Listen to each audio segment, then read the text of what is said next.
Hello student, my self Poonam Kumawat. और इस lecture में हम डिस्कशन करेंगे chromosomal mutational disorder.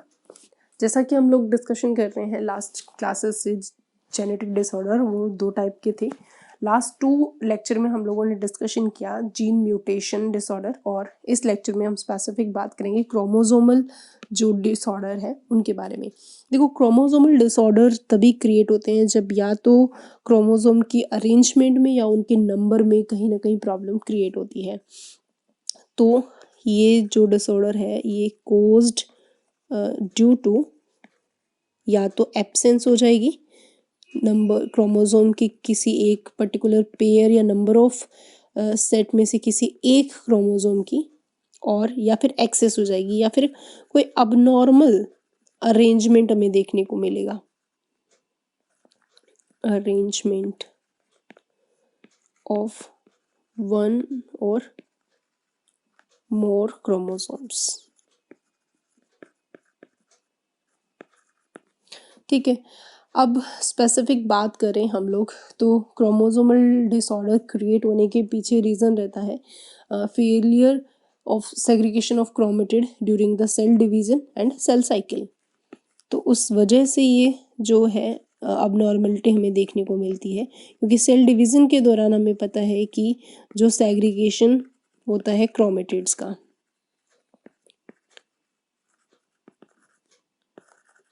During cell division, ठीक है, जिसकी वजह से या तो एक क्रोमोसोम ज़्यादा हो जाएगा या कम हो जाएगा, या कोई पर्टिकुलर सेगमेंट में प्रॉब्लम आएगी, रिजल्ट आएगा जिसका इन दी गेन और लॉस ऑफ ए क्रोमोसोम। ठीक है, अगर एक या फिर या तो गेन हो रहा है या लॉस हो रहा है, स्पेसिफिक एक क्रोमोसोम की बात चल रही है, सारे के सारे सेट की बात नहीं होती, तो उसको हम क्या बोलते हैं, कॉल्ड एन्यूप्लॉइडी। एन्यूप्लॉइडी, जबकि सारे सेट्स के अंदर कुछ चेंजेस आता है तो उसे हम बोलते हैं यूप्लॉइडी। तो हम स्पेसिफिक बात करेंगे पहले एन्यूप्लॉइडी के अंदर। सबसे इम्पॉर्टेंट जो एन्यूप्लॉइडी है वो 2 टाइप की हमें देखने को मिलेगी, यानी कि जो क्रोमोसोमल म्यूटेशन है वो ऑटोसोमल भी हो सकते हैं और एलोसोमल भी हो सकते हैं। तो पहला हम देखेंगे यहाँ पे ऑटोसोमल एन्यूप्लॉइडी। ठीक है, हम डिस्कशन करेंगे एलोसोमल या फिर आप बोल सकते हो सेक्स एन्यूप्लॉइडी।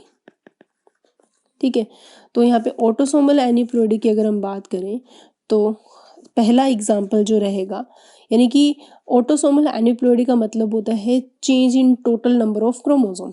तो यहाँ पे हमें चेंज देखने को मिलेगा in total number of chromosomes के अंदर। ठीक है, तो पहला जो हमारे पास एग्जाम्पल रहेगा वो है डाउन सिंड्रोम। डाउन सिंड्रोम,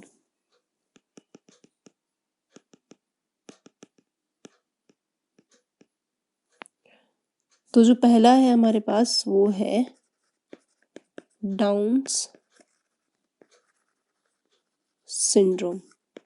ठीक है, डाउन सिंड्रोम जो है वो एक ऑटोसोमल एन्यूप्लॉइडी है, और इसके अंदर क्या होता है अगर हम देखें, डाउन सिंड्रोम जो है इसके अंदर एक जेनेटिक डिसऑर्डर है और एक एडिशनल कॉपी हमें यहाँ पे देखने को मिलेगी। Additional copy of the chromosome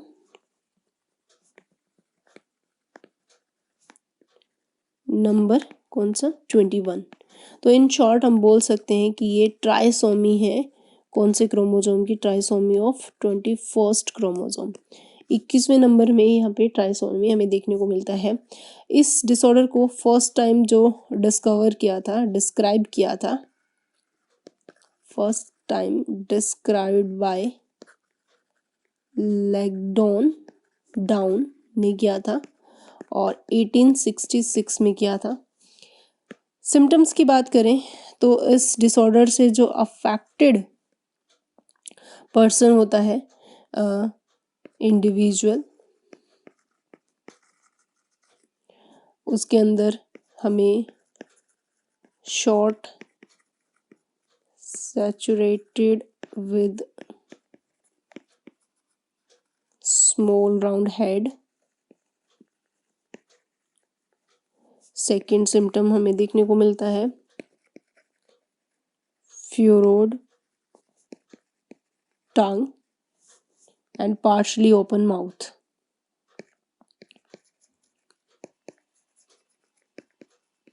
open mouth. और थर्ड जो हमें देखने को मिलता है, उसका जो पाम होता है वो काफी ब्रॉड होता है with characteristic palm increase, palm crease. ठीक है, तो इन शॉर्ट कि जो ऐसा पर्सन होता है वो फिजिकल भी और साइकोलॉजिकल भी और मेंटली, तीनों केस में ही वो क्या रहता है, रिटार्डेड होता है।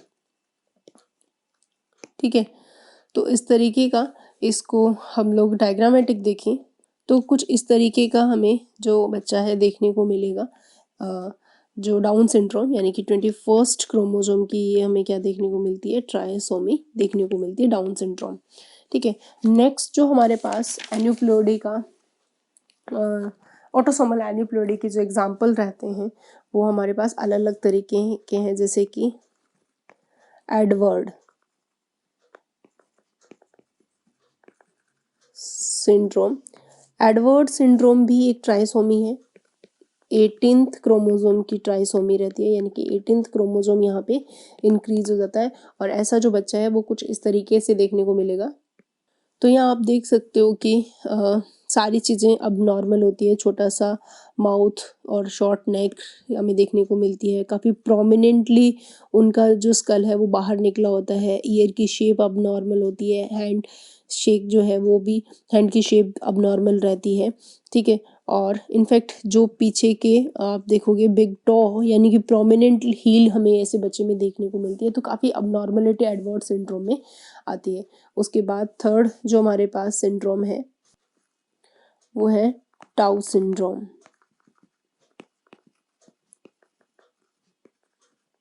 ठीक है, टाउ सिंड्रोम भी एक ट्राइसोमी है, ये 13 क्रोमोसोम जो है 13th नंबर यानी कि 13 नंबर क्रोमोसोम जो है उनकी ट्राइसोमी हमें देखने को मिलती है। और ऐसे केस में जो बच्चा है वो कुछ इस तरीके से दिखता है। तो आप यहाँ देख सकते हो कि बच्चे का या तो पैलेट जो है वो ऐसे रहेगा, यानी कि प्रॉपर आई बनेगी नहीं बनेगी तो छोटी बनेगी, तो कुछ इस तरह की अबनॉर्मलिटी हमें टाउ सिंड्रोम में देखने को मिलती है 13th क्रोमोसोम की अगर ट्राइसोमी हो जाए तो। उसके बाद हमारे पास फोर्थ जो एन्यूप्लोइडी रहती है, ऑटोसोमल एन्यूप्लोइडी, वो है कैट क्राई सिंड्रोम। और कैट क्राई सिंड्रोम जिसको हम क्राई डू चैट सिंड्रोम के नाम से भी जानते हैं, और इस डिजीज के दौरान पार्शियली डिलीशन हो जाएगा, partially deletion of short arm of 5th chromosome. ठीक है, तो इस तरीके का हम लोगों को जो क्रोमोसोम की स्ट्रक्चर में हमें यहाँ पे वेरिएशन दिखेगी सिंगल एक। तो यहाँ पे ऐसा केस में क्या होता है, ऐसा जो बच्चा होता है उसके अंदर बहुत ही high pitched cat like cry देखने को मिलती है। ऐसा बच्चा जो डेफिनेटली मेंटल रिटार्डर होगा। ठीक है, और इनफैक्ट उसके जो फेशियल फीचर्स भी है वो क्लियरली नहीं दिखते हैं। तो ये सारे जो एग्जाम्पल थे वो ऑटोसोमल एन्यूप्लोइडी के थे। और अब हम देखेंगे 6 क्रोमोसोम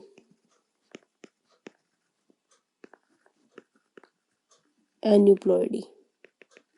ठीक है, तो ऑटोसोमल और एन्यूप्लॉइडी और सेक्स एन्यूप्लॉइडी में काफ़ी बार डिफरेंस भी पूछा जाता है। तो यहाँ पे हम 4 बेसिक डिसऑर्डर को डिस्कशन करेंगे। पहला है क्लाइनफेल्टर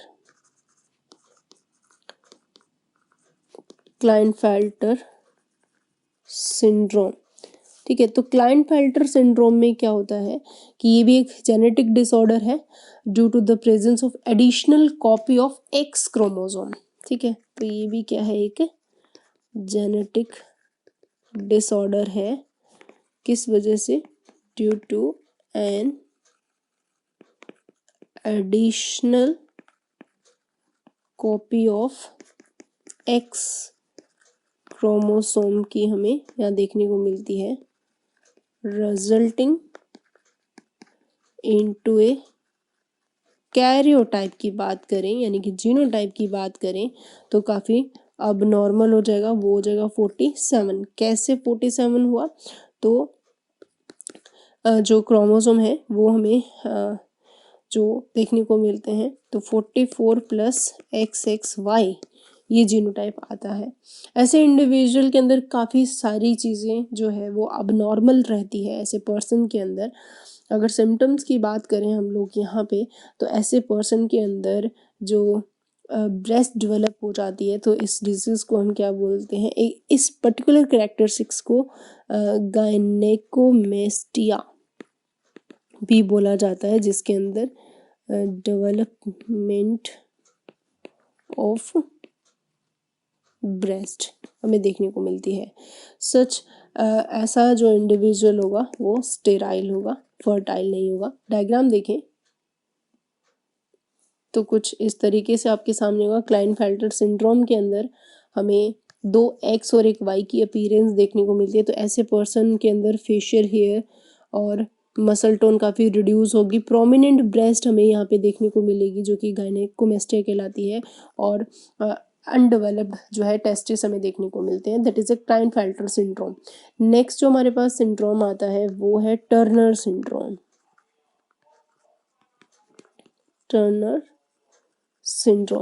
टर्नर सिंड्रोम की अगर हम बात करें तो ऐसा जो डिसऑर्डर है वो किस की वजह से होता है? यहाँ पे हमें एब्सेंस देखने को मिलेगी, absence of one of the x chromosome.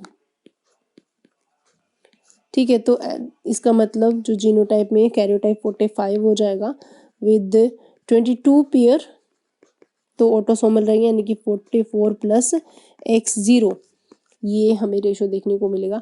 और ऐसी जो फीमेल बनेगी वो डेफिनेटली स्टेराइल होगी क्योंकि उसकी ओवरी का डेवलपमेंट बहुत ढंग से नहीं हुआ होगा। सेकेंडरी सेक्सुअल कैरेक्टरिस्टिक्स भी उसके अंदर नहीं देखने को मिलेंगे। तो डायग्राम देखें कुछ इस तरीके से होगा।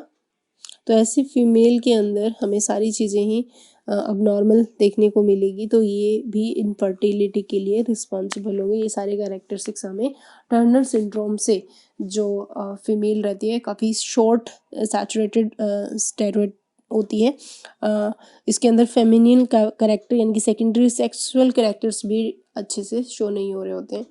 थर्ड जो डिसऑर्डर है वो हमारे लिए रहता है सुपर मेल, जिसको एक और नाम से भी जानते हैं जैकब्स सिंड्रोम के नाम से जाना जाता है। इसके अंदर जीनोटाइप की बात करें तो 44 प्लस XYY ये जो टाइप जीनोटाइप हमें देखने को मिलता है। ऐसा माना जाता है, ऐसा एविडेंस है कि 1000 मेल बच्चों में से कोई एक बच्चा इस तरीके का डिसऑर्डर लेके पैदा होता है, यानी कि इसके अंदर एक एक्स्ट्रा Y क्रोमोसोम की प्रेजेंस हमें देखने को मिलती है। सो यहाँ पे प्रोडक्शन ऑफ ऐसे केस में ऐसे पर्सन के अंदर जो है प्रोडक्शन जो है ऑफ टेस्टोस्टेरोन हार्मोन का क्या हो जाएगा, इंक्रीज हो जाएगा। ठीक है, इन ऐसे पेशेंट में। और ऐसे पेशेंट के अंदर जिसकी वजह से अब नॉर्मल हाइट होगी। ठीक है, काफ़ी अग्रेसिव बिहेवियर होगा, काफ़ी अग्रेसिव जो है बिहेवियर हमें देखने को मिलेंगे। और ये मेंटली जो है वो बेसिकली ज़्यादा अच्छे नहीं होंगे, रिटार्डेड काइंड ऑफ होंगे, क्योंकि इनका जो ब्रेन है वो as a criminal bent of mind के होते हैं ये। तो इसी वजह से इसको हम सुपर मेल को हम क्रिमिनल सिंड्रोम भी बोलते हैं। इसके अलावा लास्ट हमारे पास जो सेक्स क्रोमोसोम की एन्यूप्लॉइडी में रहता है सुपर फीमेल। ठीक है, सुपर फीमेल जिसको हम मल्टी एक्स फीमेल के नाम से भी जानते हैं, क्योंकि अगर इसके अंदर हम बात करें जीनोटाइप की तो वो कुछ 44 प्लस एक्स एक्स एक्स इस तरीके से देखने को मिलती है। 1200 फीमेल जो बच्चे होते हैं उनमें से कोई एक के अंदर ऐसा सिंड्रोम हमें देखने को मिलता है। और डेफिनेटली यहाँ पे मेंटल रिटार्डनेस जो है वो नंबर ऑफ एक्स कितने हैं उसके ऊपर डिपेंड करता है। ठीक है, तो बेसिकली ये भी अबनॉर्मलिटी हमें शो करते हैं। Addition is proportional to the number of X chromosome। ठीक है, तो ये आपके सारे के सारे जो डिसऑर्डर्स थे वो सेक्स क्रोमोसोमल एन्यूप्लॉइडी थे, यानी कि टोटल क्रोमोसोमल म्यूटेशन डिसऑर्डर हमने इस लेक्चर में डिस्कशन किया था। तो ये थे बच्चे आपके जेनेटिक डिसऑर्डर, जो कि म्यूटेशन इसका एक सबसे बड़ा कारण रहता है। म्यूटेशन की वजह से सेल डिवीज़न है वो प्रॉपरली वर्क नहीं कर पाती है। क्रॉसिंग जो क्रोमोसोमल डिसऑर्डर है उनमें, और जीन म्यूटेशन अगर होता है तो जीन म्यूटेशन क्रिएट होता है। और ये जो जेनेटिक डिसऑर्डर है इनको कैलकुलेट या इनका एनालिसिस एक जनरेशन से नेक्स्ट जनरेशन में वो पैडिग्री एनालिसिस के थ्रू किया जाता है। सो नेक्स्ट क्लास में मिलते हैं एक नई टॉपिक के साथ, तब तक के लिए stay happy, keep studying, thank you.